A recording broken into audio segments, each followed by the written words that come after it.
Hi, everyone. Just to say, we'll just wait a minute or two for more people to join us, and then we'll kick off.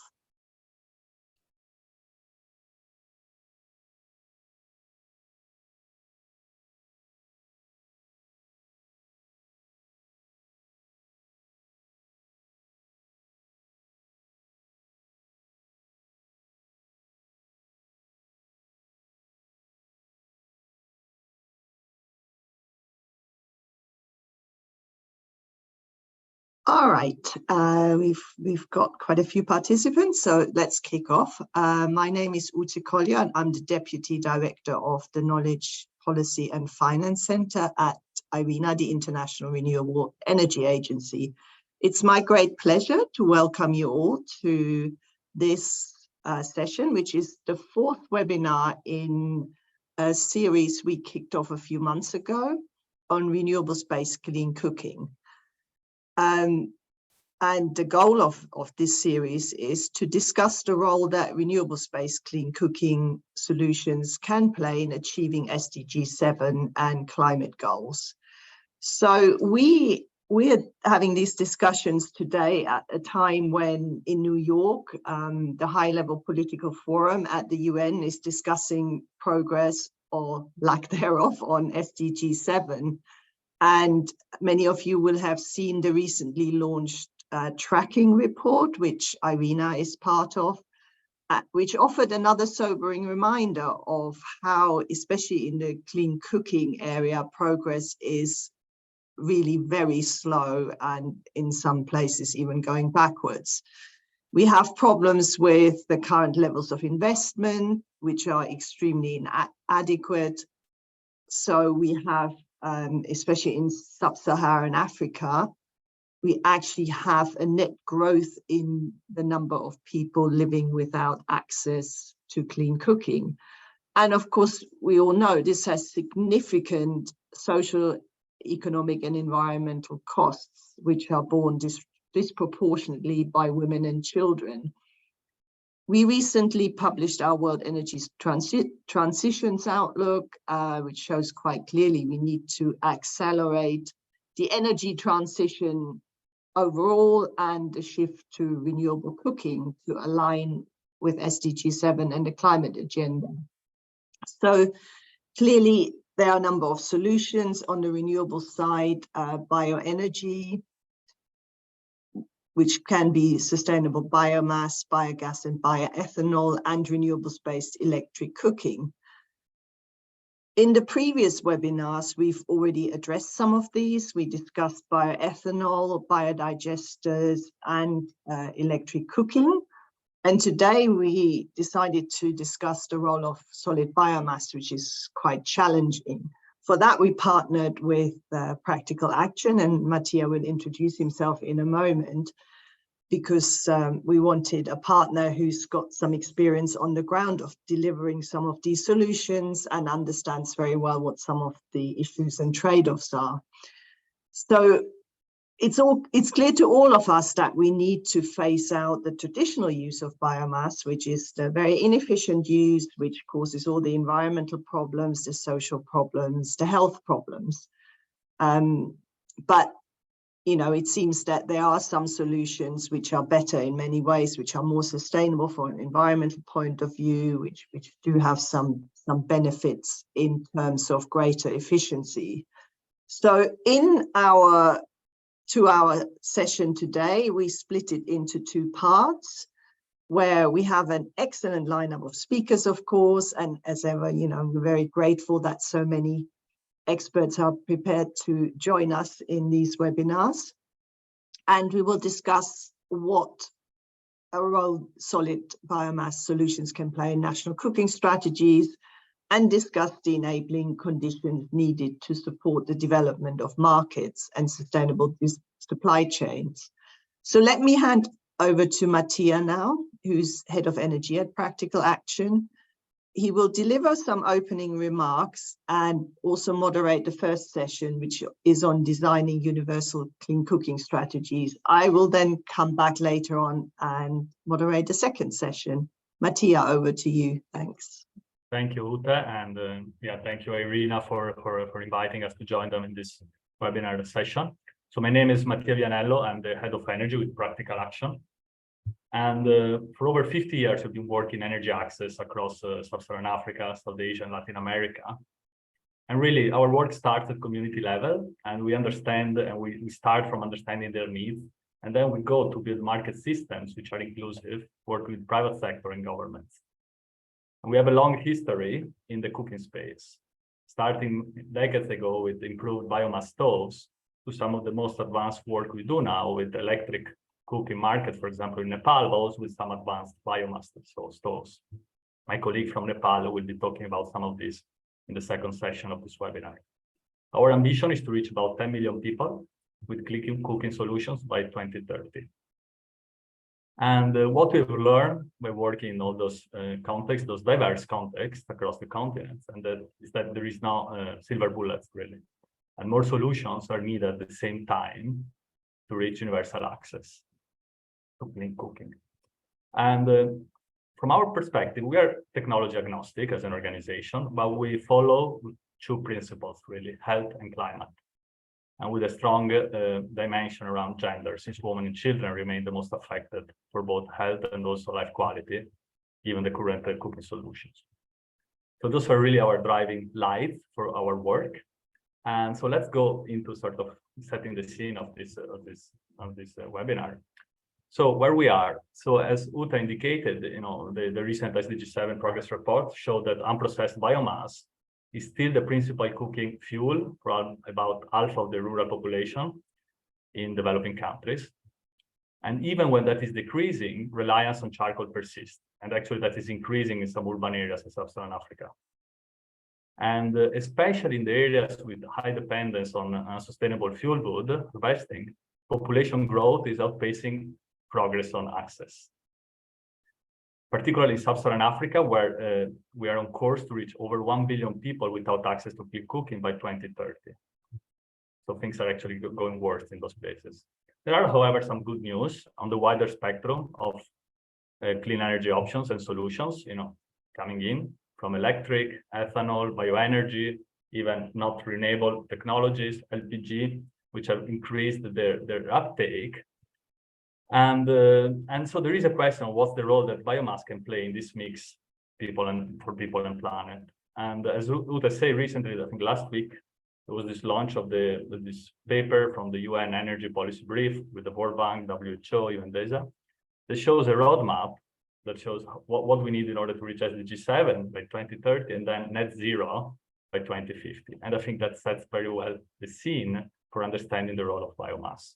Just as a reminder, when we talk about clean cooking, and we have an expert from WHO, we go a bit into details, we talk about stoves with a minimum tier 4 on emissions.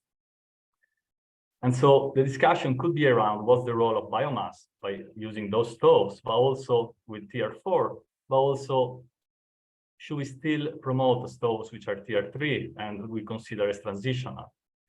And what's the role of, and how do we consider the fuel supplies in all this? 30% of global greenhouse gases emissions are from forest degradation caused by wood fuel harvest. So there is a big piece here around the fuel supply of biomass.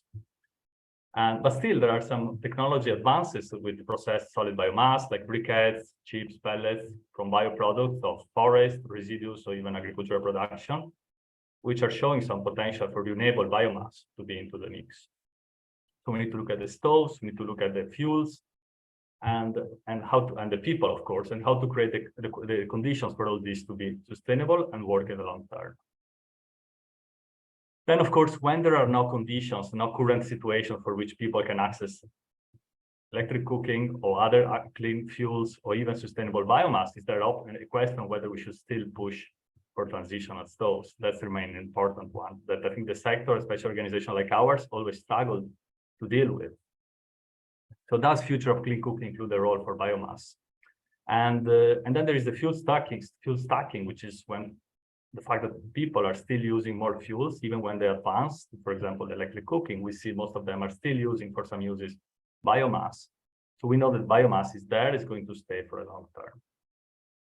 So in this first session, we'll explore some of those broader questions on the role of biomass in achieving universal access to clean cooking. While in the next session, the one moderated by Ute, we will discuss more about the sort of specificities with experts from the market, from the supplier side.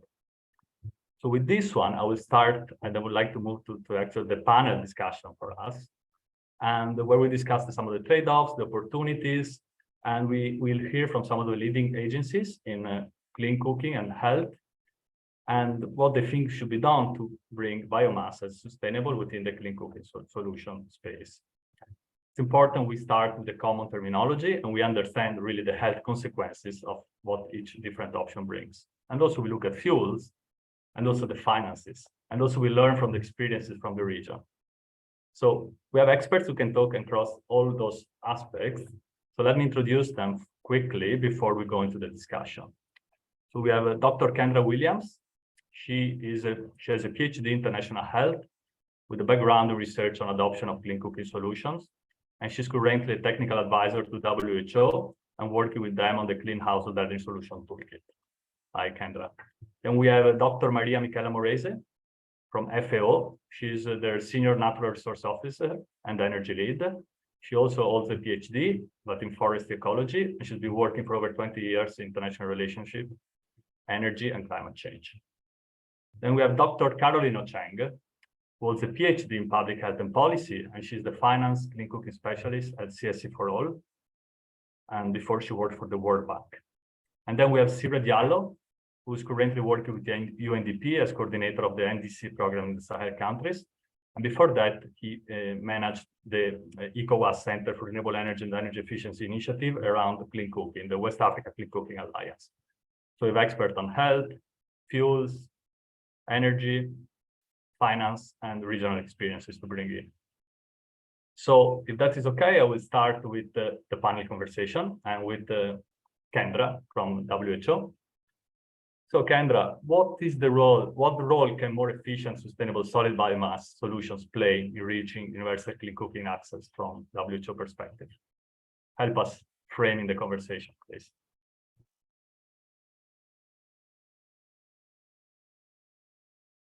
I can see full screen. Let me unmute. Okay. Hi, everyone. Thank you so much for having me. So yeah, I wanted to start out the conversation by making sure we're on the same page with how we're defining what we mean by improved biomass stoves. So WHO uses the tiers of performance classification. Sorry to interrupt you. We can't see the full screen. If you want to put yeah. No? What? No. Is that correct? No, you had it before. But you can still see, we can still see it. So if you want to go ahead, you can go ahead. Which, are you seeing the notes thing. or the? Yes, yeah, the full thing. Okay, and now? Still the full thing, but. Okay, weird, I don't know why. Okay, well. If you want to try last time, otherwise I think you can go ahead with the slides, how it was still useful. Okay. Perfect, like this is perfect. Okay, great. So yeah, so WHO uses the tiers of performance classification system that was developed by International Organization for Standardization, which you see in the top right corner here, the ISO VPTs. So this system basically classifies stoves into tiers based on how much fine particulate matter and or PM 2.5 and CO that they produce when being used. And some of you may also be familiar with the multi-tier framework, which was developed by SMAP and World Bank, and you see that in the lower left corner here, which uses the same cutoffs for classifying stoves into tiers with the same kind of emission levels as ISO. So these two are aligned in this element. And basically, to determine which stoves are clean, WHO considers that any stove that is tier 5 or above for PM and tiers 4 or 5 or above for, tier 5 or above for CO, or tiers 4 or 5 or above for PM 2.5 is considered to be clean. And then any stove that's tier 3 or above is considered to be a transitional technology. So essentially, a transitional technology would be those that provide some health benefits but don't meet the WHO air quality guidelines or interim target levels for achieving the full possible health benefits. So given those definitions, WHO recognizes that improved biomass stoves that are classified as either transitional or clean can play an important role in the transition to universal access to clean cooking to achieve the SDG 7 goal of universal access. So for example, the WHO guidelines for indoor air quality, household fuel combustion. This is a figure on the left that's from those guidelines, which you can see in the figure in the green that low emission biomass stoves are considered to be important in achieving universal access to clean fuel. So they're kind of on the pathway to getting to clean fuel, which is especially important in the rural, poor areas. And then additionally, the UN Energy's Global Roadmap for Clean Cooking, which was described earlier, also indicates how improved biomass stove technologies can help with achieving SDG 7 by 2030. So you can see in this 2030 row that improved biomass stove technologies are predicted to cover about 35% of the population, while clean fuels are expected to cover about 65% of the population in achievement of that 2030 target. So yes, improved biomass stoves can play an important role, I think, from the WHO perspective, but it is important to note that the technologies that are defined as transitional are intended to be used just temporarily until they can be replaced with clean fuels and technologies that can provide a much bigger health benefit. And of course, WHO does suggest that we focus on the improved biomass stoves that are the most efficient and the lowest emission and the cleanest possible, if they are to be used in place of the clean fuels and eventually transitioning to the clean fuels. I'll stop there. Hope that was helpful to set the stage. Thank you, Kendra. It's very helpful and makes me raise some further questions. I think I will hold them after we close the circle of interventions. And so I will pass it to Michael, but really interesting, especially to see, that you still see that level for biomass. And I do have a question and sort of working on those programs, whether by building markets for biomass at the moment, which are transitional, are we creating conditions of locking people in, or are we actually creating the conditions for passing towards cleaner fuels in the future? I think this is an important one for the sector to think about. But we'll discuss that later. I will pass to Michela from FAO, and perhaps the similar question, just to hear from the FAO perspective. Of course, FAO has a different focus than WHO. What role do you think that the more efficient, sustainable solid biomass solutions can play in reaching universal clean cooking?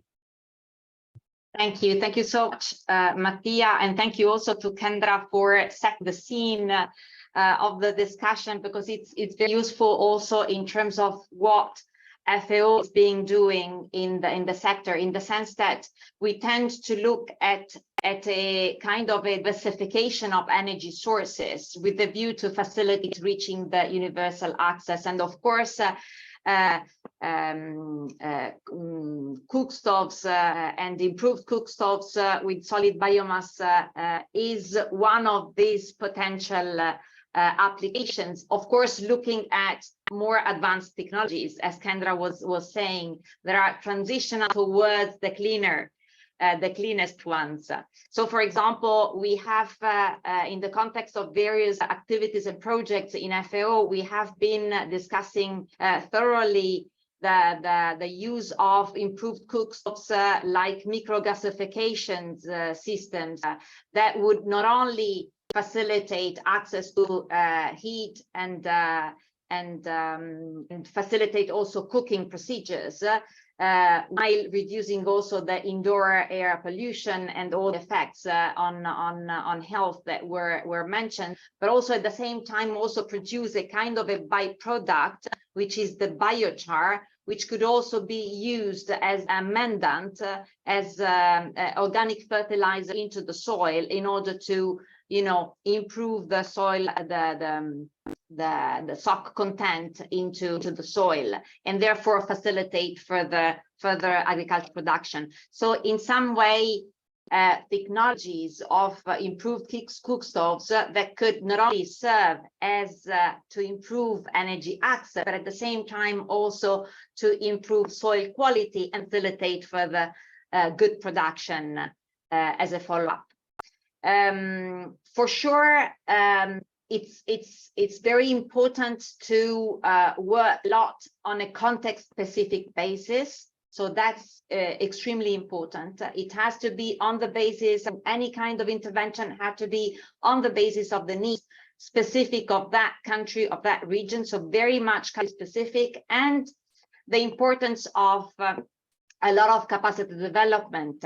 For example, we've seen cases where there has been trainings to local stakeholders to build up cookstoves with their own materials, but using a specific kind of technology, and then also training on how to maintain those cookstoves well functioning.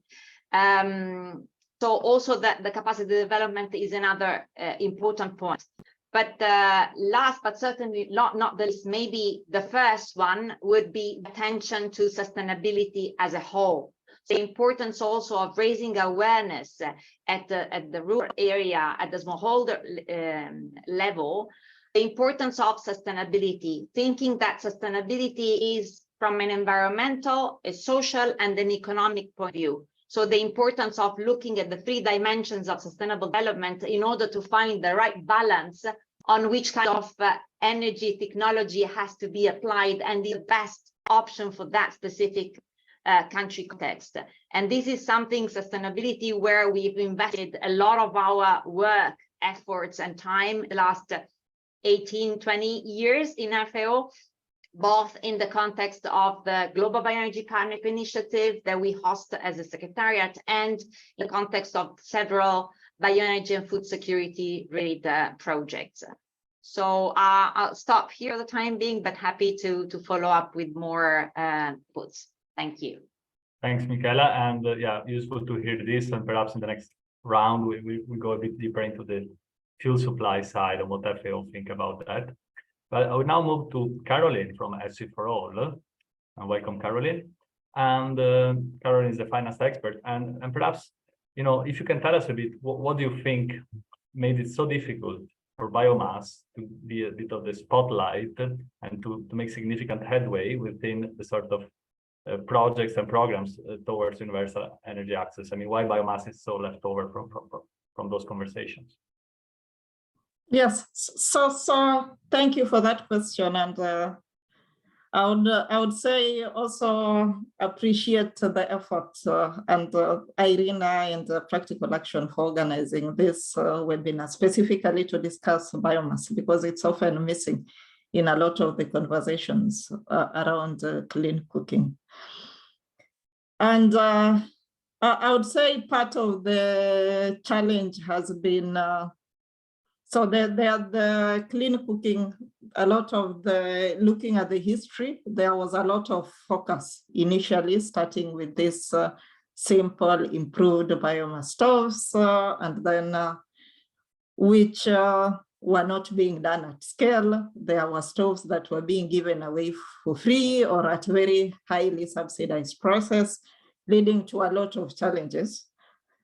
So that then gradually, of course, then the sector started learning from this, leading to better designed programs, market-based approaches, and also even trying to involve national governments to some extent, which was not there before. I think if we recall those who have been in the sector long, a lot of earlier programs were donor-driven.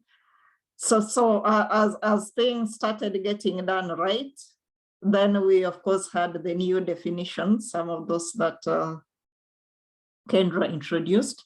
So like moving from the assumption that anything is better than the open fire to then realizing that actually the technologies need to fit certain technical performance to be worth promoting.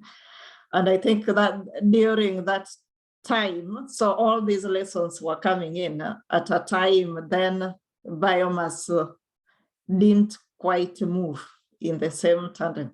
So, which I think maybe partly is a misinterpretation or not clearly recognizing that there needs to be a twin approach when it comes to universal access to clean cooking. If I cite how Kirk Smith had put it, you need to make the available clean, but then also the clean available. So as we are working towards giving the AC for all example, so our approach has been really to try and help national governments to recognize the important role of clean cooking in general, to be part of the planning process when it comes to energy access and not treat it as informal. And then also, so for instance, as part of electrification plans, but then in the process, we then see a lot of opportunity in promoting e-cooking. You said there'd been a previous webinar on e-cooking, so I won't dwell so much on that. But if you look at that 2.3 billion don't have access to clean cooking, while with electricity, it's around 700 million. So you have nearly 2/3 of the population lacking access to clean cooking, having access to electricity. So we see that as an opportunity, but then we also see that electricity is not likely to completely displace the way people cook, given the cultural and other factors that determine the fuel choice. So then it's going to be part of the energy mix, and that means biomass is still there to stay. So then what can be done to still have some improvements in the biomass sector, whether it's in terms of better technology and also better forms of biomass processed fuel. So looking at that as both opportunity and working towards both goals. So while working with government is one of the areas to address maybe what has been happening, that biomass tends to be missing in the debate and maybe not seen as an opportunity for financing and achieving the clean cooking agenda. And also just to give like some examples. So when I interact with various companies, there's also the feeling that a lot of focus is now on clean, or rather transition or leapfrogging to clean fuels. And then you have companies that have been for years, and even right now, they are the ones making cooking possible for the 2.3 billion people who don't have access to clean cooking. And so you still have those artisanal stove producers, they still exist. There are those who produce charcoal. There are those who trade in it and retail it. So where we see also the need to consider biomass in any clean cooking work we do is what happens to these people. Have we factored them in when it comes to the clean cooking transition? And because they are the part of, so they are the part of, for instance, when the focus, when it was made clear that you tier 4 and above are what achieves the required health and climate benefits, then some of those companies actually felt they were left out, nobody's funding them, and they are equally also struggling to bring their products to the market because the problems that enterprises face are still similar. So there needs to be public funding, but also donor support when it comes to especially developing markets. So we really try to look into how to make this transition to be just and fair and inclusive and not leave anyone behind. And then maybe finally, what I would say in terms of what could be leaving biomass behind is there's the national level, but also international commitment. And we can clearly see the value of international commitment. So before clean cooking was part of the global goals. So we called it the missing Millennium Development Goal. There was not much talk and not much discussion and not much investments, which is still not enough, but at least there's something happening when it comes to following the post SDGs and having clean cooking as part of SDG 7. So part of our work is also to maintain that momentum and really amplify clean cooking through energy compacts and other efforts. Yes, maybe I'll pause there and in case follow up with any answers later. Yes. Yeah, thanks, Caroline. We'll have time for a follow-up question later on. And yeah, thanks for bringing like the big picture, macroeconomics, and where biomass is and why it's been a bit left behind, but also the need for considering all those livelihoods which depend on biomass, and if there is a shift, someone needs to take that into account as well. So that's an interesting perspective. Thanks. So let's pause that for a second. I think nicely links to another regional experience. We have Sira, who's been working for many years in clean cooking in West Africa. And Sira, maybe you can tell us a bit from your experience from both the UNDP and maybe even more from your previous experience at IRENA. What you will learn by developing regional cooking programs in West Africa, and what you think you can bring to this table in terms of learning and lessons about the role of biomass as part of the solution towards clean cooking in West Africa, but even beyond West Africa. Thanks. Thank you, Mattia, and good morning, everybody, dear panelists. When I was working as a coordinator of the West African Clean Cooking Alliance, what we try to really do is have an approach of leaving no one behind, because we understood that as we are working towards cleaner fuels and cooking devices, we understood that at least for our region in the ECOWAS, the 15 member states, biomass use constitute about 70% of the majority of the energy use in the countries. So for any drastic clean cooking initiative to take hold and be successful, biomass needs to be part of the conversation. And there was a lot of misunderstanding also in terms of sustainable harvested biomass and efficiently processed biomass. Because once you say biomass, everybody thinks about deforestation and so on and so forth. When we also have 80% of the population involved in agriculture, some way, somehow, even that waste constitutes biomass. We actually did a project with FAO during that time to promote gasifier stoves for biochar production, So basically, for a regional initiative to take hold, policy and regulatory framework need to be established, regional ones, that can now be transposed to national level. So that's what we did with all 15 member states taking stock from the regional clean cooking and bioenergy policies.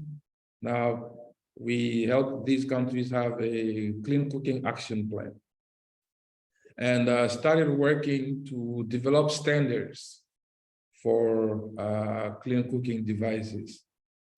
And to make all these work, because we also have some institutional gaps. When you look at biomass and forest in general, you have that at the Ministry of Environment. And when you look at now the devices, the cook stoves, you have that usually at the Ministry of Energy. So you have two separate ministries doing separate things, not necessarily always in sync. So we try to establish, in most countries, we establish some sort of platform, bringing together private sector and institutional organizations, so we can have a, active national debate and more collaboration. It was more successful in some countries than others, unfortunately.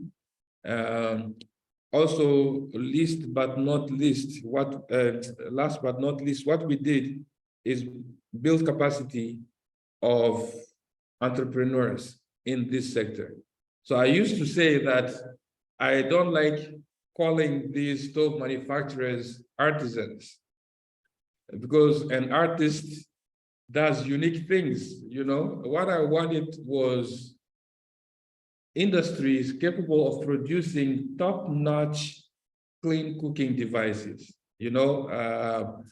So we tried to work on that. We even did a mission to Kenya. We went to Burn Manufacturing and all of that. So it needs to be an ecosystemic approach, working on policy and regulatory framework, working on capacity building, even with stakeholders. Sometimes we don't associate to the conversation, like the financial institutions. They need to understand the needs of the SMEs. They need to understand the financial instruments that will be useful for both the supply and the demand. So we established the Clean Cooking Business Fund, which was replenished with the Austrian Development Corporation, you know, the first one. So access to finance needs to be part of the conversation from a regional perspective. You know? So when you look at all of that, the most important thing is that everybody will say this in this panel: biomass is here to stay. Biomass can be used, harvested in a sustainable manner. I think that's what the focus of the conversation should be. And biomass burning devices are here and are proven. You know, now, how do we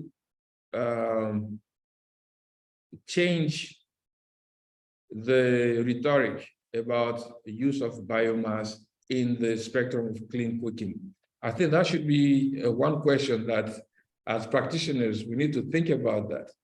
I don't think biomass needs to be seen as a competing fuel, or, you know, have a certain stigma attached to it, when we know it could be clean when used efficiently and harvested efficiently. Then Sira will ask you that question on the next round. And thank you for this, and, you know, for bringing the fresh perspective of what we have seen in West Africa and what's the reality, and, you know, all things we need to consider when we have this, like, sort of high-level discussions. And let me also ask participants, if, as we go for the second round of questions, if they want to start putting some of their questions they might have for the panelists in the Q&A box.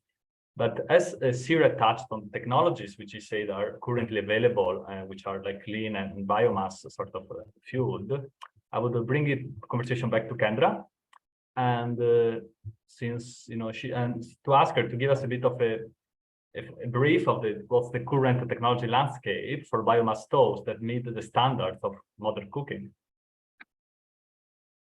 Yeah, thank you. So let me share this again.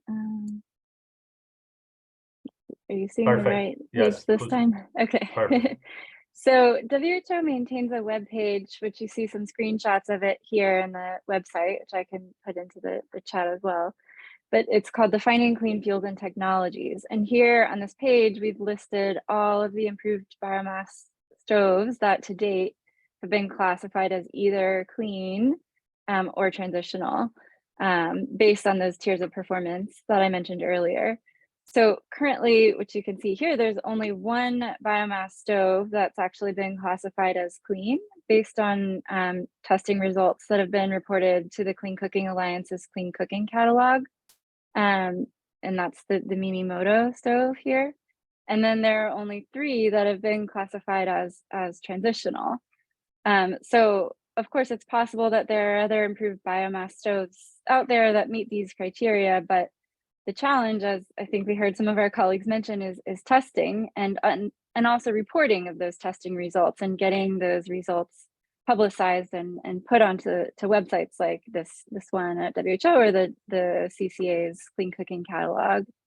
And so testing does require that a standard protocol is followed so that the results are standardized, and the challenge is that the capacity and also the resources, the laboratory and the testing, the monitors and everything to do this are often very limited. So WHO has collaborated with the Clean Cooking Alliance, the US Environmental Protection Agency, and ISO to conduct some workshops to help build some testing capacity, as well as capacity for setting standards to make sure that the stoves that do get sold on the market are actually meeting at least the tier 3 level of performance that we've been talking about today. And so both, testing and standards are both necessary to ensure that we're selling stoves that actually do provide some health benefits, as well as environmental and climate benefits as well. So, and of course, if anyone on here has testing results or stoves that you don't see in these lists, please send those along and I can help make sure that they get added here as well. And then one other thing I wanted to mention is the WHO has developed this toolkit called the Clean Household Energy Solutions Toolkit, called CHEST. And this toolkit contains various tools and resources that countries can use to either develop or adapt existing policies and programs that can help them to expand access to clean household energy. So I think module 3 is kind of most relevant to what we're talking about today, which has guidance on standards and testing and kind of some resources to help anyone do that if they're interested in performing some testing or setting stove standards. But then we also have various other resources. For example, module 1 has, we have something called a HART tool, Household Energy Assessment Rapid Tool, which can help with mapping the current landscape in a specific country and also mapping stakeholders that are engaged in this sector to help kind of see what disparate efforts might be going on that could be brought together and synced up a little bit better. And then module 2, we have one of the resources we have in module 2 is called the Benefits of Action to Reduce Household Air Pollution, the BARHAP tool, which is a tool that can calculate costs and benefits of clean cooking. And it can show kind of the costs and benefits of incorporating improved biomass stoves into clean household energy policies and programs at a national level. And then module 4 has resources for evaluating kind of and tracking the use and penetration of improved biomass stoves in countries. And then we also have resources for engaging the health community and raising awareness about these different things. So I encourage you all to check out these resources to help understand which biomass stoves have been classified as clean or transitional, and also how these options might fit into national energy planning that you might be planning to do. Thank you, Kendra. And I was actually surprised even when you showed me yesterday that slide that so few stoves are registered there. And I do wonder, how many are they? I do think there are so many that are not registered, but it's a question, I guess, for the sector. And we're curious to hear on the next panel discussion where we have some manufacturers there, to, the reflection about how that reflects the registration. Actually, before we pass to Michaela, Kendra, we have a question which I think is very relevant from the audience, which might help clarify a key point to everyone here, which is really about, and it's from Basudev, is that how can we assure the numbers reported by testing at, I guess, national and local level are comparable globally? Is there what's the mechanism to assure the quality of those testing protocols? Yeah, exactly. That's the challenge. So there is a standard protocol for performing the test, and it includes things like requiring that a third party do it. So it can't be the actual stove manufacturer testing their own stove. It needs to be a third party. And then there's a standard procedure, standard measurement techniques that need to be followed. And I think that can be part of the challenge why we don't have as many results, because there may not be capacity for strictly following those protocols to do the testing. So I mentioned before the WHO is collaborating with CCA and US EPA and ISO to kind of build these capacities. And I know that CCA is planning some capacity building specifically related to biomass stove testing to kind of verify these results that are coming out and kind of certify that the testing that's being done is according to protocol and is replicable and all of those things. Thanks, Kanda. That's really helpful to understand how all these things up to the standard. And Michela, so back to you, and maybe moving a bit away from the stoves back to the fuels and the supplies. What's been the learning from FAO working, in decades promoting, biomass stoves and working towards sustainable fuel supply chains? Yeah, if you a couple of minutes of sharing from that. Sure. Thank you very much. Well, in terms of what has been the challenges that we have seen in our various activities and projects all over the world, just to make very few concrete examples, just give concrete ideas. For example, we have implemented activities in Togo and Ghana years back in order to, link bioenergy effort with forest landscape restoration experts, and so the importance of the link that we said before, now biochar used as an organic fertilizer, all that. And in that context, we realized, for example, that in Togo, there was an important producer of pellets that was doing in a very nice manner, the whole value chain, and then the product, the pellets were exported. Why? Because a value chain doesn't exist in the country. So first and foremost, what I could share in terms of experience of what can not be working in order to facilitate the use of solid biomass clean cook stoves is, it could be that a value chain doesn't exist in the country. So this is one. Then the importance of an inclusive and effective capacity development activities. Why I'm saying this? Because, for example, it may happen that activities and projects transfer some technologies, some new techniques and technology of cook stoves are transferred in a country that could be in Africa, in Asia, but then there is not behind that also a whole inclusive capacity building component, in the sense, for example, of applying that cook stoves to cook the traditional cultural dishes of that specific country or region of the world. Why I'm saying this? Because of course there are, in many countries, in each country, there are some cooking specialties that represents a tradition.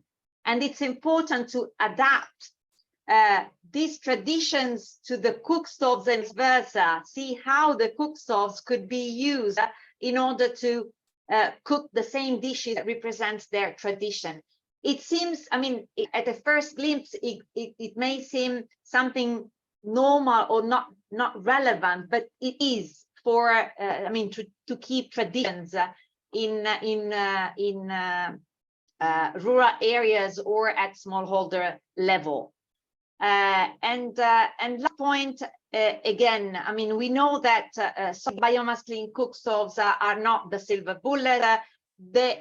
A diversification of energy sources really represents the silver bullet, in the sense that looking at different alternatives is the way of approaching in a holistic manner the issue of energy access. And for sure, in a specific context, if the solid biomass kind of feedstock doesn't apply perfectly, let's look at the alternatives. That could be biogas or others, because of course it's best to look at the alternative that fits better the context specific case. So these are my few bullets. Thank you. Thank you, Michela, and that I think leads to my next question to Caroline, and it's really this need for diversification that Michela has spoken about, and also the need to build these supply chains of biomass. In which way is this reflected into existing clean cooking strategies of countries and governments? How, do you see this as represented, or there is always left behind and out of that? What's your view of that? Okay. So I mean, very few countries have clean cooking strategies, but yes, it's picking up, and you see now many countries considering it, even in their nationally determined contribution. It's and as part of meeting their climate goals, it's considered.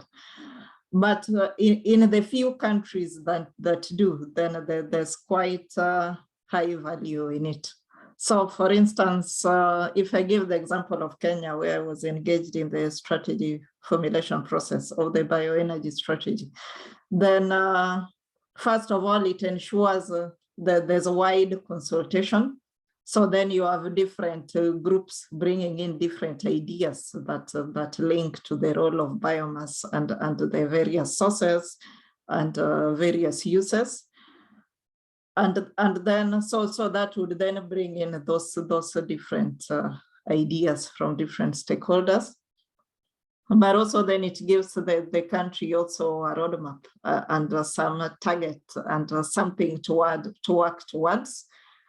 And then also really creates an opportunity for engagement, even if it's with the donors and other funders and development partners. Because without that, and that's really what had been missing in that past history I was talking of, because then the programs were external and coming in and somebody almost telling the countries that, you know, you have a problem with the biomass that they themselves don't recognize. So it then, yeah, but with the strategy, then there's also that national ownership. It's their problem and they want to solve it.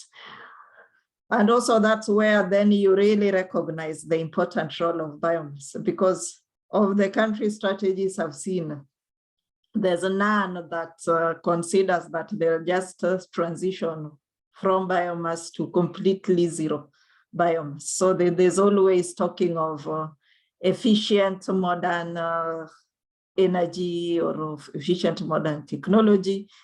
And that shows clearly that whatever we work with, we then also need, if we are really linking with what the country wants and the country priorities, then there's clear role that there needs to be some work towards improving either how biomass is harvested, used, and utilized. Yes, so I don't know if that answers your questions. And maybe let me just link, just before I forget, when it comes to finance as well. So it's interesting, yes, what Kendra showed, that you have like maybe 3 technologies, that biomass technologies that qualify. And that clearly shows there's a problem when it comes to, is there really funding going towards research and development? Because there should be people somewhere in the world who can develop this kind of solutions, but as long as there's no incentive, there's no funding going towards that, then it's not going to happen. And if we are really serious that LPG and others are transitional fuels, and that biomass that's produced and used cleanly is what can really help long-term with the transition, then we need to have some efforts starting now to really get us there, whether in 2050 or whatever time period we have, but there isn't much. So linking to what was said about, is it some stigma, and it really then needs to be tackled and made clear that biomass has an important role to play in the clean cooking transition. Thank you, Caroline. And I would actually bring a question to Sira, which is a bit bringing what you just described as a sort of the clear enabling environment, which is missing to make it feasible, sustainable. And in practice, I mean, what is happening in West Africa now? What's the current landscape of clean cooking there, and where do you see biomass playing a role in the near future? I also want to ask a question to Sira, which came from the audience, which I think is an interesting one, and which is within this question I just asked you, to which extent the informality of the biomass sector, I guess from both the fuel supply side, but also the cookstove side, is an obstacle to integrating into the clean cooking sort of debate or landscape in West Africa. Sorry, double question for you. You're on mute, Sira. So the first question was about the regulatory. The first question is, where do you see West Africa, just to bring the context from the region, where do you see West Africa right now in this transition? Taking in the comments from Caroline in the sense of biomass left behind, left a bit outside some of those policy targets, and how much the fact that the biomass sector is being dominated by the informal suppliers of fuels and cookstove manufacturers, how much the informality of that is affecting that? Yeah, well, what we're seeing now, it doesn't augur positive or great future for biomass. Most countries, either in the Just Energy Transition Plan or the NDCs, or those who are trying to actually have a strategy in the clean cooking energy sector, many are jumping straight to LPG. You have like Nigeria that has determined now that LPG is going to be the cooking fuel of choice of the country. And all of that considers the many challenges that exist in the LPG supply chain. So when we talk about biomass, also a lot of people forget about biogas. Biogas is a form of clean cooking solution that can be applied in many countries where we have agricultural waste, we have a lot of farming, livestock raising, and things like that. And even urban settings, in Ghana, for instance, there's a company that's doing great in promoting biogas, using waste biomass. So unfortunately, I think there's a lot of work left to be done in terms of supporting the understanding around efficient and sustainable biomass, whether it is the fuel or the cooking device. This also, the fact that governments are moving towards LPG and other things, sometimes we as practitioners of this sector, we are to be blamed a little bit, because at one point there was a lot of talk about tier 1, tier 2, tier 3, tier 4, and what we saw in that debate, many manufacturers focused so much on achieving this highest tier, and they forgot about, I think Michelle talked about it, they forgot about the end user a little bit. So we have these tiny, teeny little stoves that were flooding the market, but that were not adapted to the end users' culinary needs. They were perfect in terms of tiering, for clean cook stoves, but in terms of practicality, they couldn't. And I'm not a really big believer in the fact that people should adapt to technology. I believe technology should adapt to people's needs. So from the lab, we need to how do you call it? We need to transcend from the lab to the field. And again, the biomass sector is quite informal. That's true, from the harvesting to the producing of charcoal. And unfortunately, we don't see a lot of funding or efforts going towards, organizing that supply chain. Some efforts have been done in Senegal, in Mali, and Niger, where we have these sustainably managed community forests. Those are things that we need to garner more attention so that we can also leave these inefficient kilns. We can get them out of the charcoal processing, for instance, and we can have more sustainably harvested forest. There is really not a lot of work going towards that currently, but I do believe it needs to be addressed because an informal sector is just impossible to follow up in terms of monitoring and evaluation, and also just supporting even resource mobilization. Thank you. Thanks, Sira. And I think this brings it a bit to a closure. And I'll have more questions for the panel. I'm sure the audience has, but we need to move to the next session. Just to say, I think we talked about standards, health as a center of all we are talking about, cookstove technology, but also the importance of developing sustainable supply of fuels.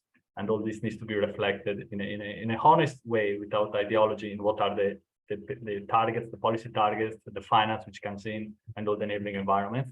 I liked the quote from Kirk Smith that Caroline brought, so which is about, I like to close it with this, which is about making available clean. And so if there is a biomass available, let's make it clean, but also making the clean technologies available for all. So I think I close it here. I give it back to Divian or Ute to go into the next session. And thank you all our panelists for this brilliant session. And yeah, thanks everyone for following. Thank you very much, Mattia. And I mean, there are a number of issues, of course, that came up in the first panel, which we can shed a bit more light on in the second panel as well, especially as we do actually have some manufacturers with us as well. So the theme of the second panel is building sustainable and inclusive markets and supply chains, what lessons are emerging. And we got a nicely diverse panel in terms of the sectors people work in. So I'll just briefly introduce them and then we'll spotlight them. So we have Mattia's colleague from Nepal, Min Bikram Mala, who's the thematic lead Energy for Practical Action Nepal. And we then have Molly Brown, Head of Carbon Strategy for Burn Manufacturing. Highlighted now. I can't see Min being highlighted at the moment, but should happen in a moment. We have Anita Umutoniwaze, who's founder and CEO of Eco Green Rwanda. Then we have a slight change for Eco to Librium. I believe we have a replacement for Anton Espira. So this should be Gilfine. Do we have her on as a panelist yet? I can't see her yet. I'm sure we're sorting this out. And then we have Srey Vairiganjan, who's Senior Energy and Climate Finance Expert at the World Bank. Great. Thank you all for joining this panel. So what we'll do is we'll do a first round of questions and I'll come to each of you. And then in between, we'll see whether we can actually answer some of I think there's possibly some outstanding questions, but also I would like to, of course, invite the audience to continue putting Q&As in, and we'll try and address some of them either online or answer them live. So I will start with Min, and we're particularly interested in hearing about Practical Action's work in Nepal to promote clean cooking solutions related to solid biomass. We know you do a variety of clean cooking solutions, but we're keen to hear about solid biomass and what are the lessons that are emerging from the implementation of the various programs you've been doing. And welcome to Gilfine. Now we have her on as well. Okay, Min, over to you first. Okay, thank you, Ute. Practical Action in Nepal is active in promotion of clean cooking solution for more than 20 years. We started to promote tier 1 mod ICS smoke hood in year 2000, and we gradually shifted to higher tier cook stoves, tier 2 and tier 3 in later phase. Since 2019, we are promoting electric cooking also, along with the biomass cooking stoves, higher tier biomass cooking stoves. We are using a participatory market system development approach to establish sustainable market of clean cooking stove. The approach is based on 4 principles: system thinking, participation of key stakeholders, and facilitation and gender inclusion. And we worked with 3 pillars of market system: the crude, the supply chain actors, support services, and market enablers. With this approach, we have been able to benefit more than 100,000 households. With the market system pillars, with the market system actors, we work to build their capacity and work with them to do marketing and awareness creation. We are using digital application for promoting their business. And also, we are working on result-based financing modality, which helps to build competence of market actors. Similarly, we build capacity of support services, mainly the after-sales services, and also creating access to financing.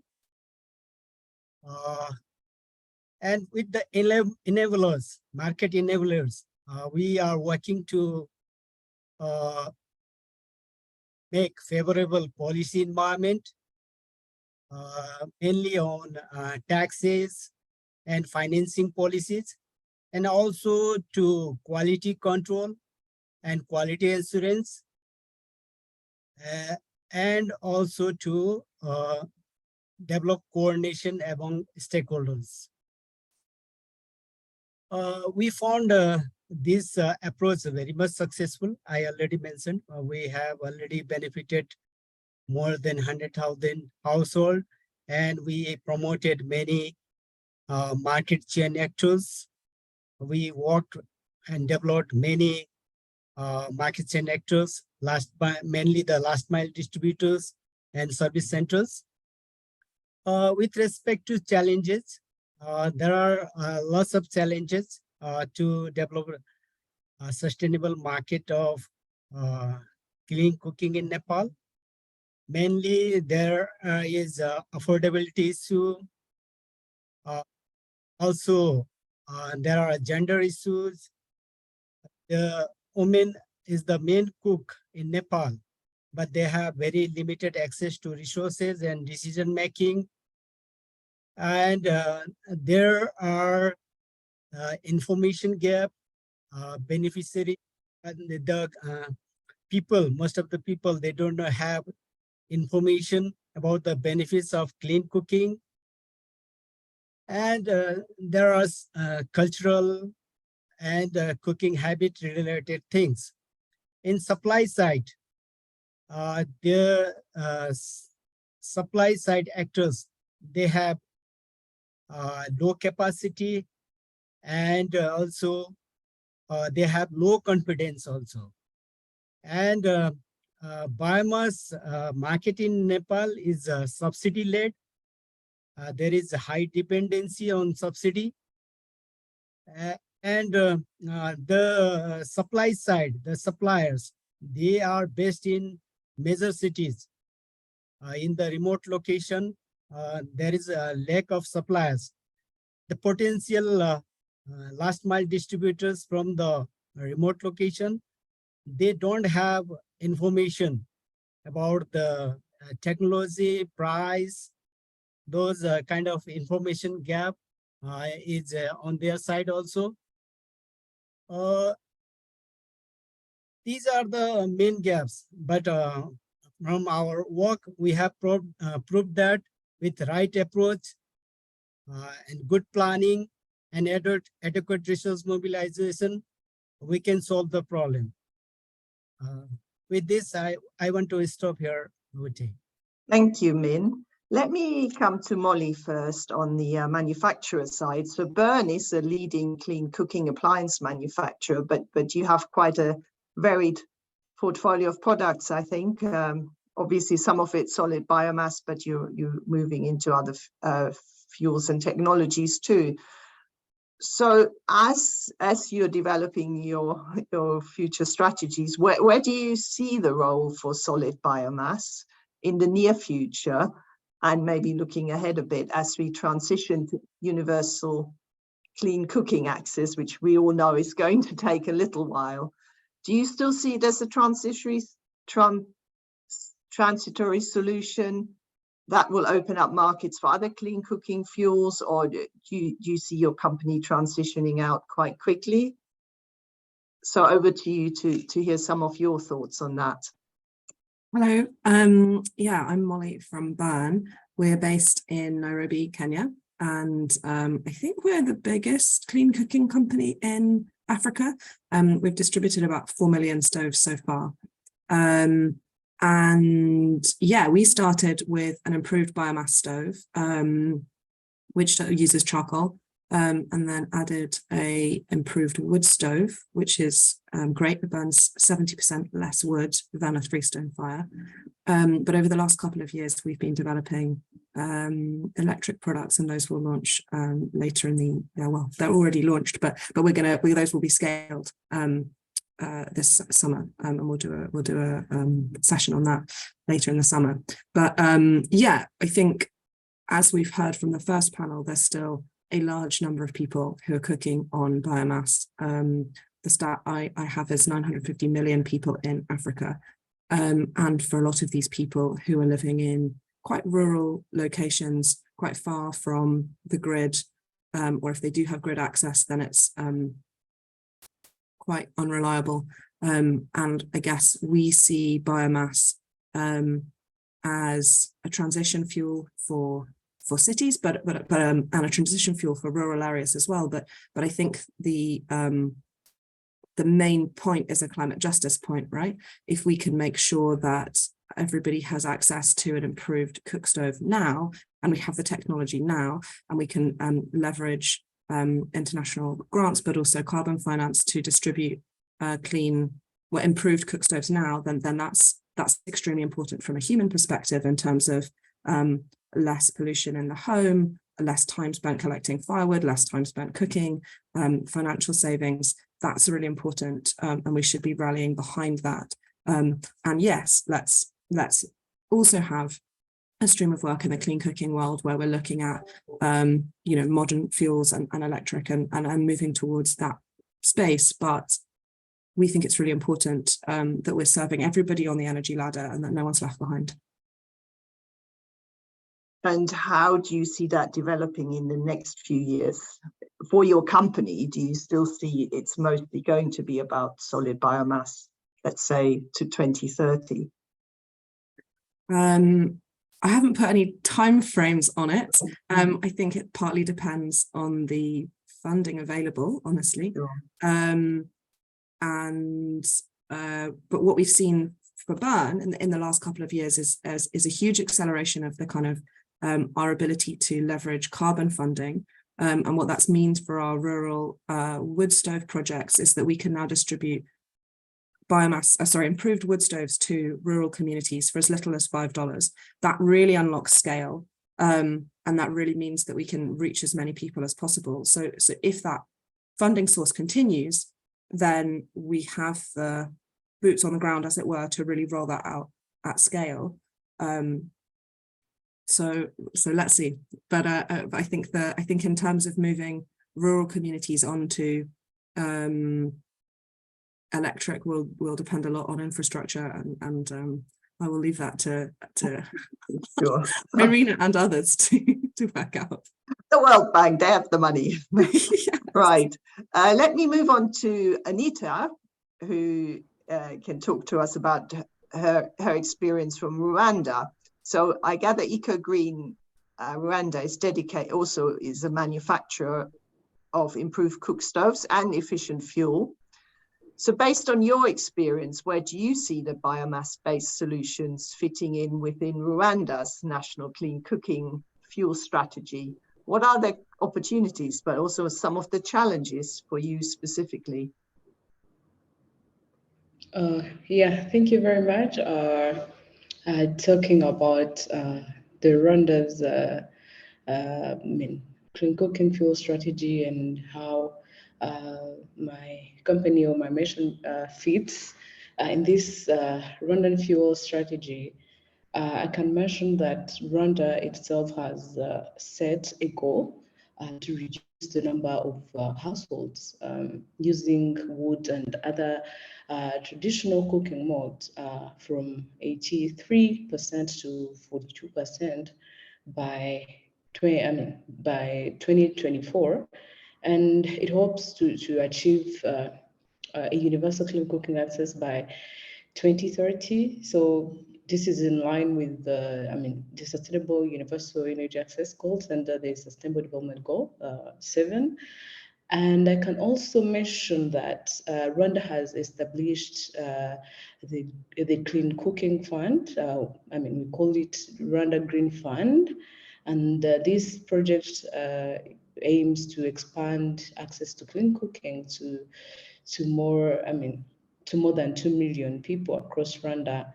And it has adopted a proper result-based financing, we call it RBF, approach by providing more incentives to the poorer households.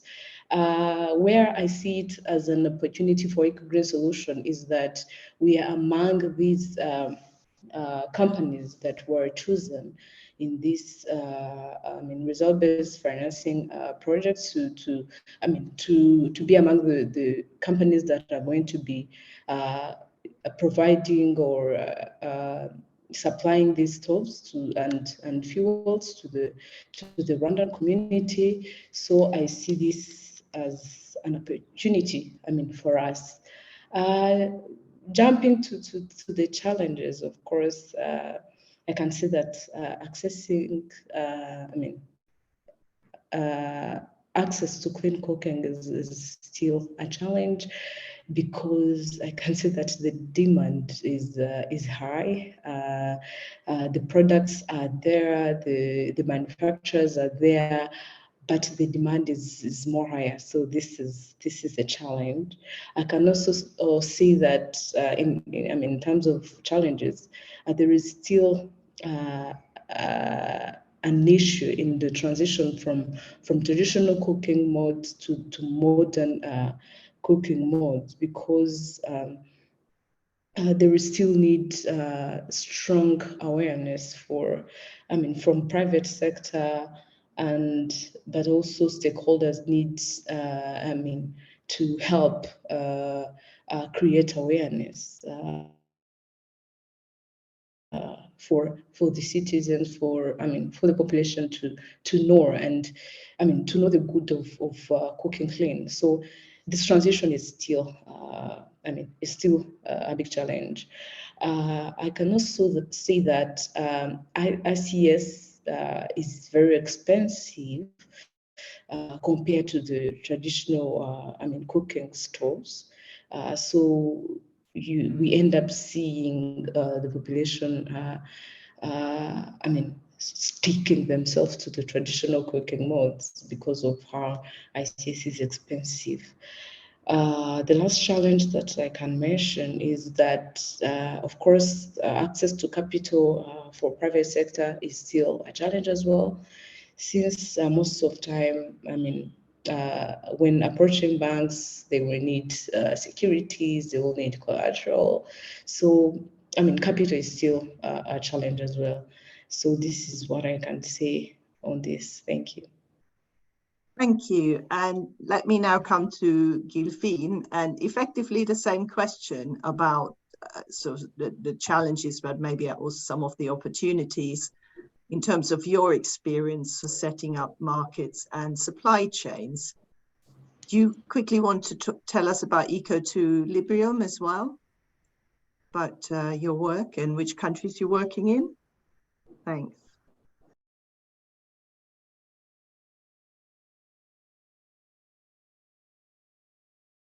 Hello, Gilfine? Ah, you're unmuted now. Yeah, I was unmuted. Thanks. Hello, everyone. My name is Gilfine Nyangasi from Eco2Librium, which is a conservation-based company, and we operate, or rather we work in Kenya, specifically in Western Kenya. Our work has been purely been driven by the need for conservation, which is conserving of forest, especially a rainforest, a tropical rainforest that is where our organization works, that is the Kakamega tropical rainforest. And to do this, we realized that indeed we needed to transition our people from the traditional 3-stone cooking fire into efficient cook stoves.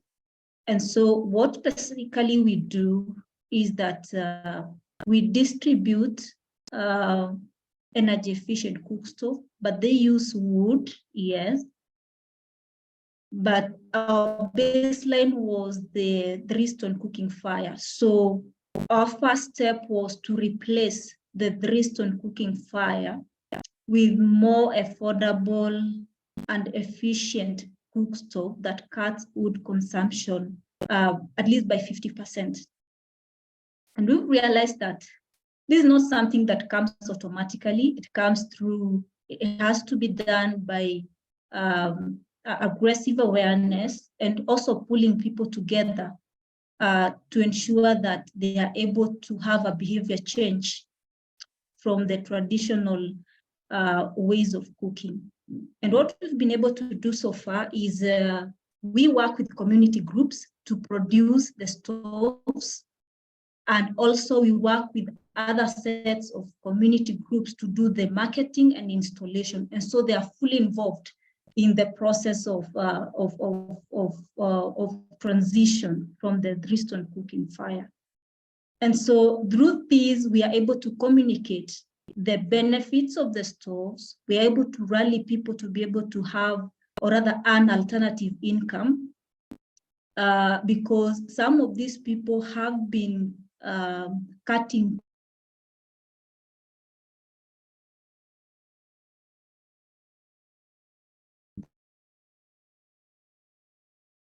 trees and selling to earn an income. And so for them being involved for income generation, especially most people who are based in the rural community. So that is our work. And so far we've done over 80,000 households, and we've created opportunity for over 600 people at the local community level. In 2015, we realized that, yes, wood is not sustainable. And so we've been looking for other ways to like substitute use of firewood. And one of the products we've been able to come up with is briquettes, which are made from sugarcane waste.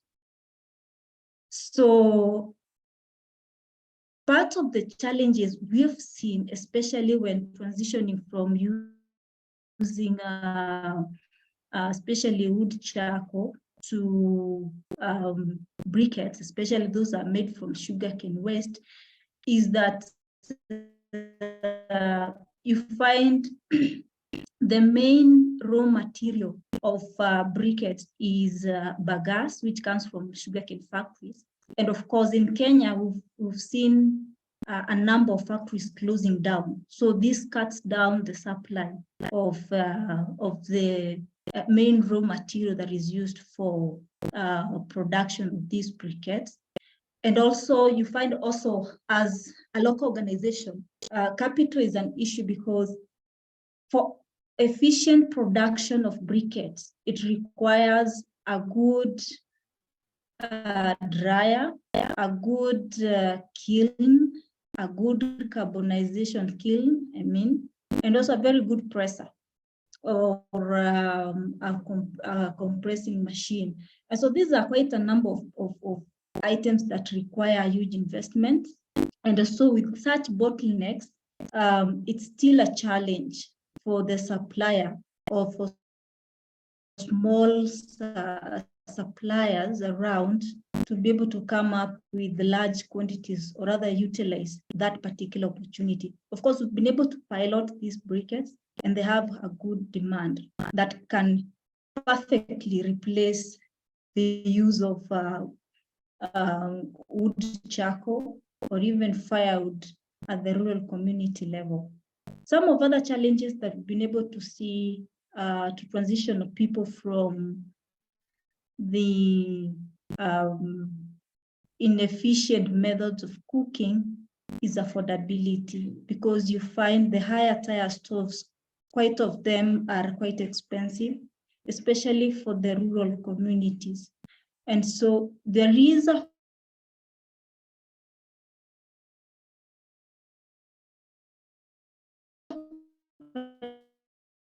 We have slight connection problems. gap in that area. Recently, we've seen carbon. So can you hear me? Yes, so can I now. was saying that. Good. So we have seen carbon accredited projects that have come up, which have been able to subsidize the cost of this stove, and that is a good move. But I would say that transitioning will be quite a journey, especially for the people in the rural community. It's not something that is going to be achieved today, but a lot will need to go into it. One last thing I want to mention is that we've been able to participate in RBF, the result-based financing programs that have been funded by, I think, the World Bank in conjunction with the government of Kenya. And this was purely to create access for clean cooking to marginalized communities. And some of the same problems that we've been able to see is still affordability for those kind of communities. So my thinking is that an intervention for consumer financing or subsidy may be a good way to create affordability for our poor people, especially those who are found in the marginalized communities. But largely, great awareness is still required to help people change, because also this comes with a behavior change. When people embrace the better methods of cooking, I think it could be one of the routes towards achieving a full transition as the years go by. Okay, thank you, Gilfine. And in fact, that's some of the points you raised about financing are, of course, a perfect transition to our last panelist. So Shrey, you work for the World Bank, which has been doing a number of clean cooking programs. Could you give us some of your experience, and especially maybe addressing some of the challenges you've just heard, and how you feel they can be addressed by development institutions like the World Bank? Right. Thank you to IRENA for organizing this webinar, and thanks to the panelists before me, because a lot of the points that have been put forward are kind of easy for me to transition into, and talking about the work that we do around clean cooking, particularly in Bangladesh. And I'll also be referring to some of the work that we are doing in Kenya. So the World Bank has a fairly large program on clean cooking in Bangladesh with the objective of reaching around 5 million end users in a span of around 8 years. So initially the program started with a target of 1 million, but then we increased it to 4 million. And we have been lucky to have partners like IDCOL with us who are working on the ground. in addition to co-financiers like the GCF, as well as support from the Clean Cooking Alliance in terms of implementing some of the strategies that we have on the field. Now, this program that I'm referring to engages with local partner organizations significantly. And from local partner organizations, I mean, we work with microfinance institutes as well as small NGOs to kind of co-finance the end user, so that the product is in a bracket wherein the end consumer can peg it to the amount that he otherwise spends on cooking. So that is a key indicator, I mean, which has helped us significantly. IDCOL currently works with over 63 local partners to kind of provide consumer awareness, to provide financing and after-sales service support for this particular project that we have. Now, in terms of technology, we are very technology agnostic. So we have been experimenting with biomass stoves as well, but we also have had tier 3, tier 4 cookstoves as a part of this engagement. The idea behind the objective has been to kind of transition from one tier to the other. So initially, when the program started in 2012, we were looking at tier 2, then moved on to tier 3, and then moved on to tier 4. The program also partners with technical institutes like the Bangladesh University of Engineering Technology to kind of develop quality standards for biomass cookstoves in the local context. Now, one of the key features of the program is that most of the partner organizations that we work with, they manufacture some of these stoves in the field. That helps us reduce the cost to an extent that they can be deployed without being a significant cost addition to the end user. The support from Clean Cooking Alliance and the Green Climate Fund essentially has been towards channeling some of the financing and scaling up the marketing and advertising that we do around the products to peg it to the next best solution which is available in the market. But as we increase the sales of these cookstoves, we also realize that given the National Country Action Plan on Clean Cooking that Bangladesh has, you have a lot of inputs coming in from the government in looking at biomass and then eventually transitioning off into a biogas-based system or even electric cooking. So that is something that is being keenly discussed, I mean, in the program as well. But it could be a potential additional financing or efforts that the bank actually brings into Bangladesh after this. Now, with the distribution network with these 63 partners, we reach around 64 districts in Bangladesh, which is significantly high. When we talk about the market development fee that the World Bank kind of puts into the project, the idea is to incentivize the partner organizations to engage with the end consumers. I mean, this is where, I mean, we feel that the biggest need is to kind of make sure that the product is understood by the people who are buying it. They are interested in eventually developing the supply chain network, and public funds can essentially help in sourcing, processing and the distribution infrastructure, even in the case of biomass fuels, right? And then one of the things that we have realized is that when we talk about a biomass fuel or a biomass-based cookstove, one of the learnings from the program is that the pellet or the briquette that is developed in a local context has to have a local recipe to it. For example, if in a particular context in a district in Bangladesh, you don't have as much of leaf litter or XYZ or sugarcane for that matter, I mean, as was referred to, then the recipe has to change for the briquette. And this is critical. I mean, when we talk about scaling up biomass cookstoves, we are looking at pellets, we are looking at briquettes. So the idea has to be that the fuel is available close to the source of where it is being sold. And that is something that we're also trying to develop. And broadly, just one last point before I pass it back on to you. So the implementing standards and testing protocols are also implemented by IDCOL and the World Bank in this case, where we work with the BUET to ensure that there are labs and testing standards available in the local context for any of the stuff manufacturers who are manufacturing the stuffs to come and test the stuffs to make sure that the products are up to ISO standards. And we have partners like Aprovecho who ensure that as well. So that's something that is key. I would take a pause in over here.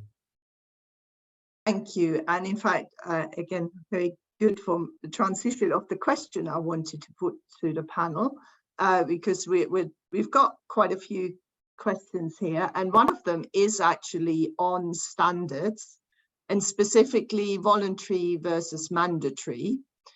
So there's a question here from Ruth Chui who asks whether standards can be developed, but how do we ensure they are adhered to by manufacturers?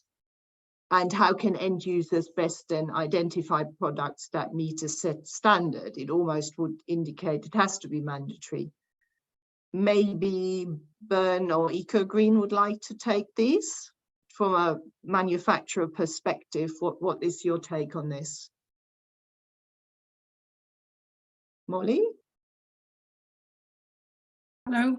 Yeah, all our stoves are tested by third parties and ranked against the ISO tiers that the WHO has outlined. At Bern, we believe really strongly in making really good stoves. So our stoves achieve tier 5 thermal efficiency, which is quite good for biomass stoves. They're stainless steel, they're very durable. And we've done a lot of work over the years on reducing the indoor air pollution tiers. Sorry, going up the indoor air pollution tiers and reducing indoor air pollution. So yeah, we believe very strongly in quality. The problem with quality is that then they become more expensive to manufacture. And actually the challenge that we've always had is trying to get quite expensive stoves to people who can afford them, which is where there becomes a role for subsidy. And we know that different stove manufacturers have taken different approaches, but for us, it's always about the quality. Thanks. Anita, did you want to come in on this one as well? I didn't hear it well. What was the question? This was a question about standards and whether they should be mandatory or whether they could be voluntary, and how do we ensure manufacturers stick to them? Oh yeah, I can say that they should be, of course, standardized. And for example, for us, our stoves are all standardized and according to the fuels that they are using, and this goes hand in hand with the costs. So I can emphasize on the standardization. Yeah. Okay, thank you. We've got one question which is a little bit different in that, of course, we know clean cooking is a big challenge, but someone has pointed out that actually those fuels are often also used for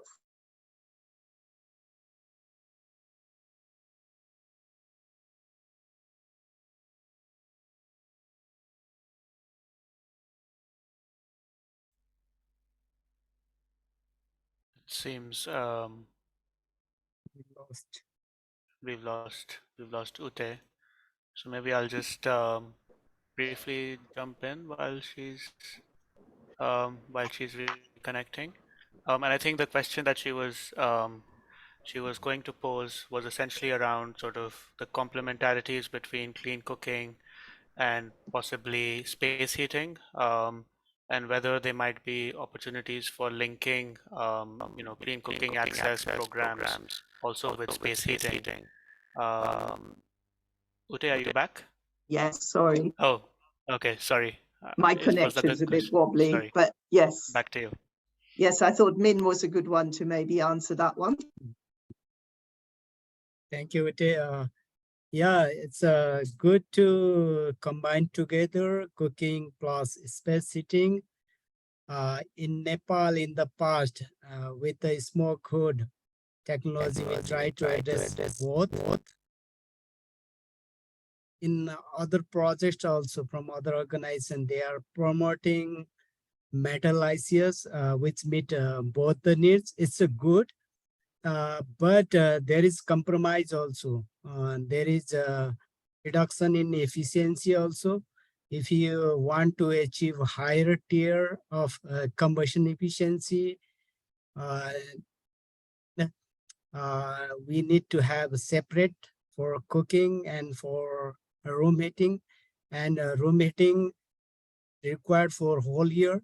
Cooking is required for every day, morning and evening, always. So there are different views. Currently, we are dealing separately for cooking and room heating, but in the past we did together also. It depends on the requirement and the technology also, available technology also. Currently, as we are focusing to move on higher tier cooking solution, for that we don't want to compromise. We think separate for room heater may be good for to address the room heating need. Okay, thank you. Let's take another one, which was actually specifically asking about Rwanda and the Rwanda Fund, but I think we can take it more broadly. How do we, many of you said that there is a need for some kind of consumer subsidy, but how can we ensure the incentives target the intended households and that there are no spillovers to undeserving households? I mean, this is a big question generally whenever you subsidize energy and many other matters, but specifically in the clean cooking area. What are your thoughts on that? Srey, do you want to maybe talk about how the World Bank tends to address that? So one of the ways that we have seen this really works in the market case is if the subsidy is directed to the manufacturer rather than the end user.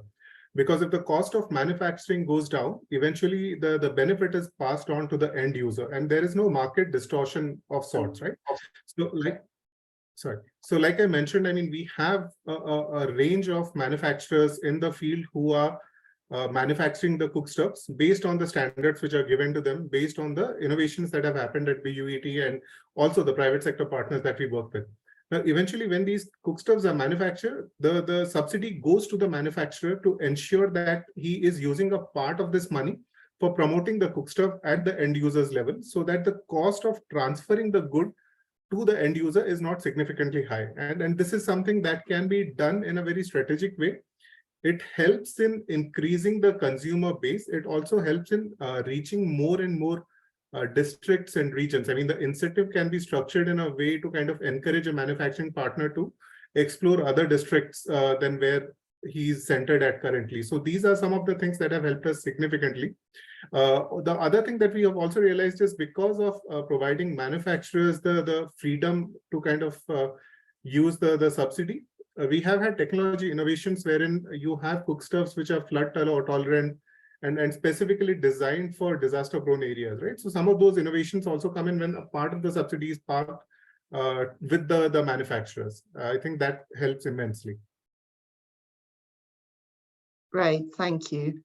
All right, we've got a little bit of time. I'll take some different, or ask you a different question, because I know a few of you have already mentioned carbon financing, which it's certainly been quite interesting in the last couple of years. The whole carbon financing discourse has really moved on and everyone is mentioning it. But how can this really transform the market? Is this not relatively small scale, and aren't there some significant uncertainties as well? Because if you look at it from the other side, you know, in the developed countries, there is quite a lot of criticism of, you know, offsets and carbon financing. And so there must be some uncertainty as well on how that market can really develop. From your perspective, I'll open it up to all of you, because you've all got experiences, whether Min from practical action point of view, or Molly and Anita and Gilfine. It'd be interesting to hear your perspective on what you see as the role of carbon finance going forward. Who wants to go first?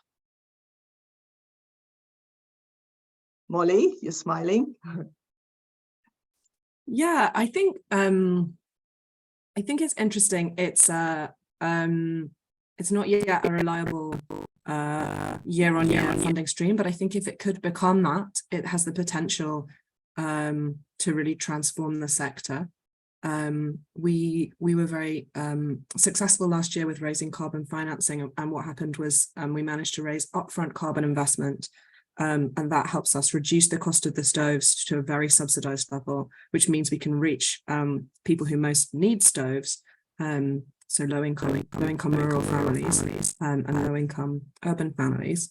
and then the carbon credits that are generated repay the investor.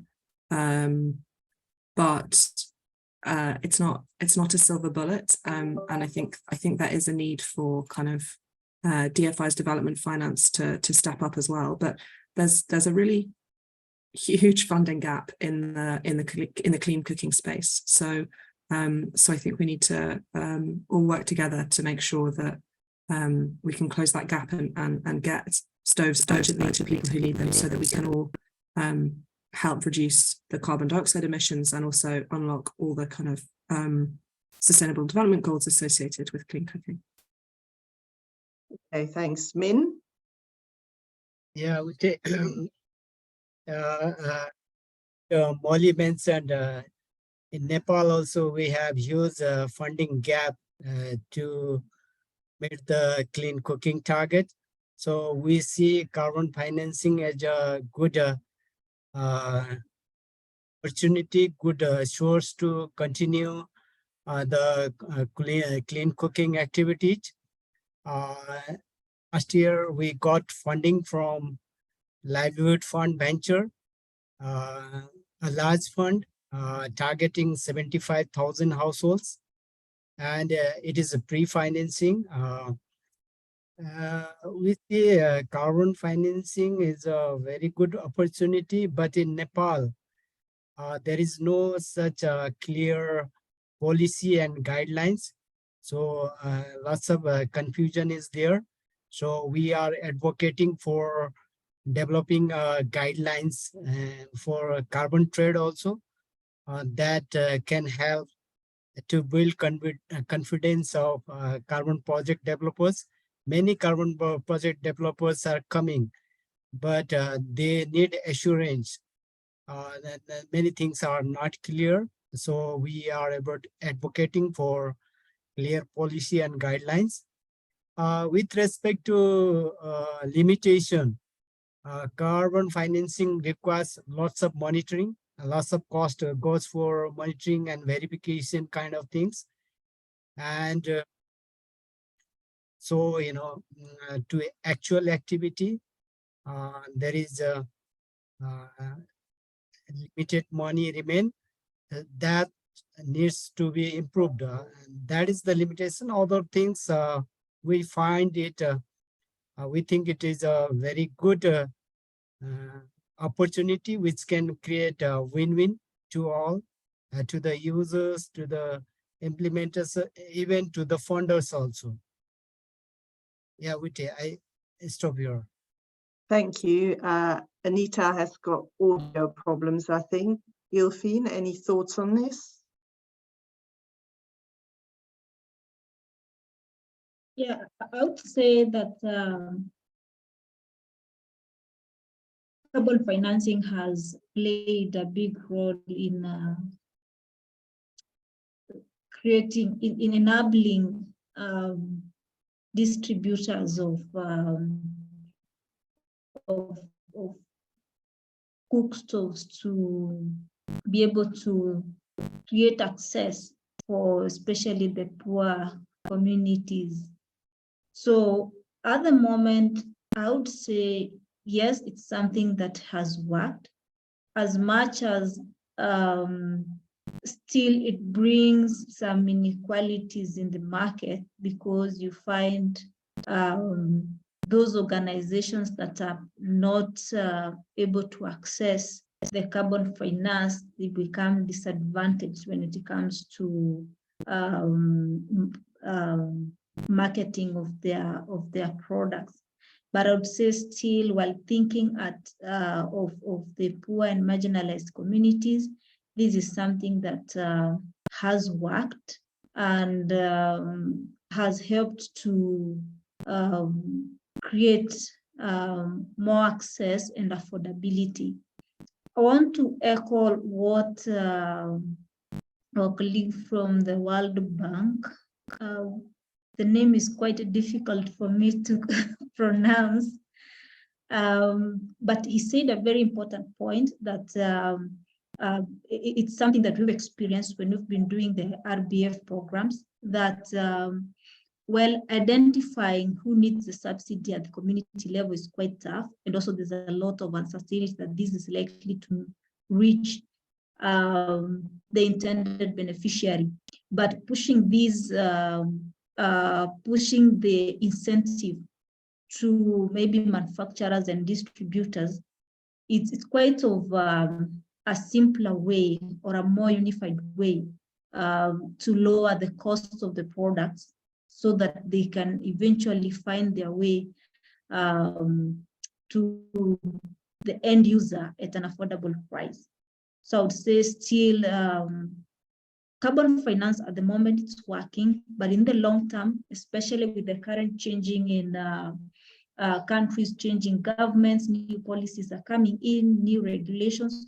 We don't know how much this is gonna be sustained, but thinking through how to bring the clean cooking into business as usual, maybe a long-term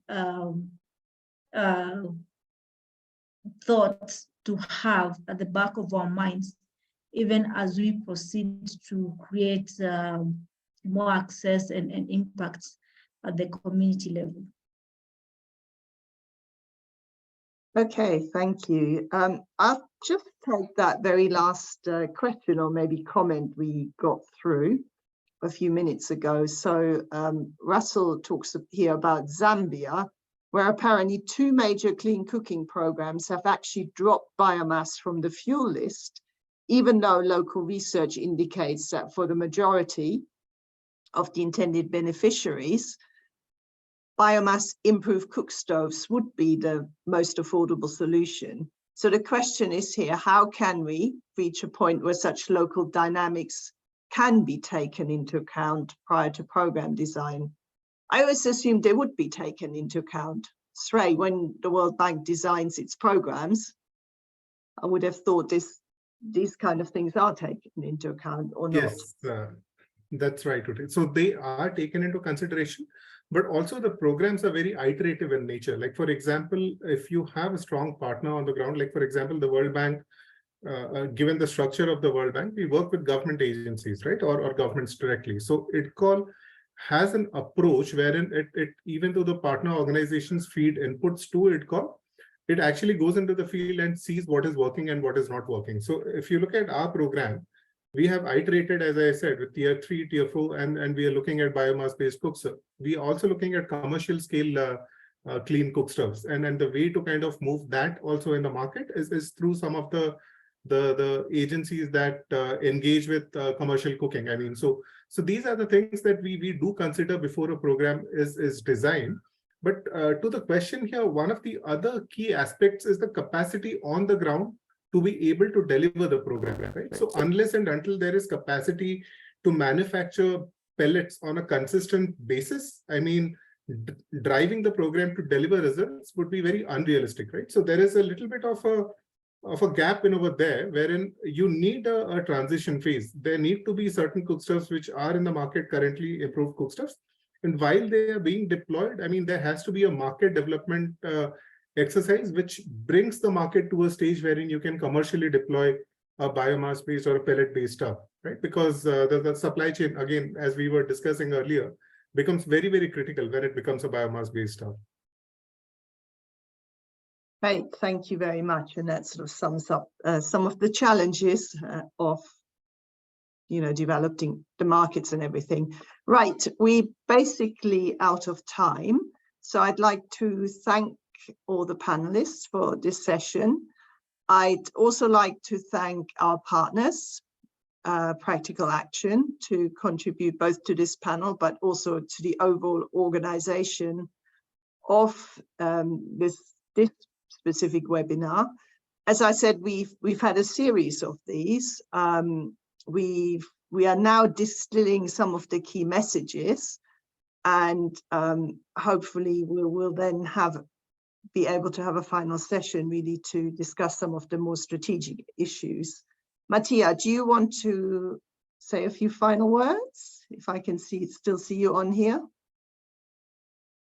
I'm still here. Yeah, no, thanks. Sorry, I didn't prepare some final words. And yeah, just want to thank everyone for attending, and I've learned a lot from the two conversations we had. The first one, which was looking more at the bigger picture and where we clearly identify the role for biomass, as it clearly is going to stay, so better to make it clean in the supply and also in the of the fuel and also in the stove, but also on the cooking options available. And it was great to hear really from the manufacturers and their challenges and where they see the opportunities, and also how they're building their own offers following the market, and also from the World Bank and their programs. So yeah, I think we'll take some learning from this as an organization, because we always try to understand how to better contribute to universal energy access. And I think we got some insightful things out of this webinar. I hope others do. And yeah, thank you, IRENA, for organizing and for bringing us in and to collaborate for this. Thank you, everyone. Thanks, Uta.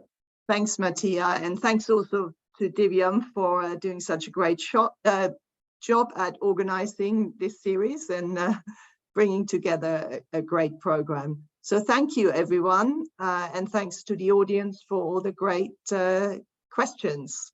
Bye.